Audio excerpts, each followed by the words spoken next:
been working with Manny Pacquiao? Because I think the last time he fought on Showtime, it was against Shane Mosley. Yeah, Shane. You know, and then we obviously did it with Floyd. You know what? I've seen in this promotion a different Manny Pacquiao, and I think it's two things. I think one, he's very comfortable where he is in his life, you know, in his family, in his career, in his boxing legacy, and he's relaxed. And the other thing is, he has made a change. He has taken control of his career, and you see it. You know, he's more open, he's funnier, he's more talkative. It just seems like a different level of comfort. So he's been a great guy to work with, and he's been. It's sort of a fresh air. It's sort of like he's really enjoying this part of his career. All right. For a few years now, man. I think the boxing public noticed that Adrien Broner is must-see TV. Mm-hmm. So I wanted to know, why has it taken this long to actually put him on pay-per-view? Well, you know, the thing with Adrien is, you know, it's a little bit tough to match, you know, because he's a tweener. You know, he's too big to make 140 comfortably, and he's too small to match up with a lot of the guys at 147. You know, he's done it, but you know, you see him against Porter. You know, that, you know, physically he's just not the same build. He's not the same frame. So I think this is a perfect matchup because Pacquiao is probably the same kind of tweener. He's not, you know, he's probably somewhere between 140 and 147 in his best weight. So, you know, from that, look, Adrien doesn't back down from a challenge, whether it's Maidana, whether it's Paulie, whether it's, you know, a big puncher, you know, like Sean, or going back to Maidana. He doesn't back down. And having said that, you know, those are tough matchups to make. You know, I don't think you'd see, you know, from my perspective, I think Adrien Broner would say, sure, I'll fight Errol Spence, but, you know, I don't know how. That's a tough matchup. Spence is a big, strong guy, and you can look at Adrien and he just doesn't have that frame.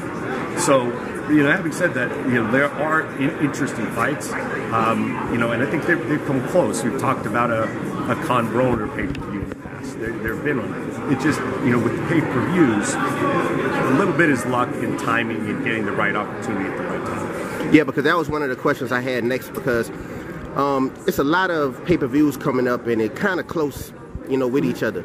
I wanted to know, do y'all have any concern that it's going to, like, eat into this pay-per-view and the shows that y'all plan on throwing throughout the year?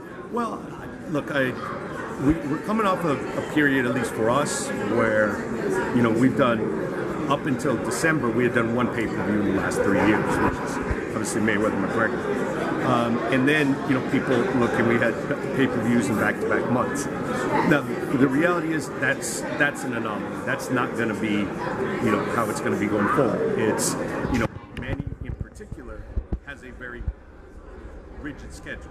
So because of his duties in the Senate, he's only got certain months that he can fight. So whereas we normally would have said, look, let's wait a little bit longer before pay-per-views, that's not possible with Manny in his schedule.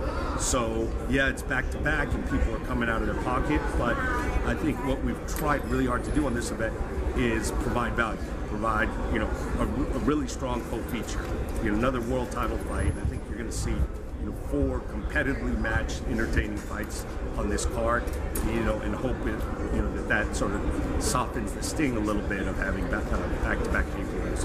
All right, and you know, we know Manny Pacquiao is a living legend, and if Broner, you know, gets the win over Manny Pacquiao, do you see his stock rise even more? Do you have a road that y'all have mapped out with a win after this whole? Yeah, I mean, look, he's taken on a lot of the top guys. I mean, when you look at a resume that has, you know, Maidana, Malignaggi, Porter on it as well, and then you've also got some really tough guys, you know, like Adrien Broner, you know, in there as well.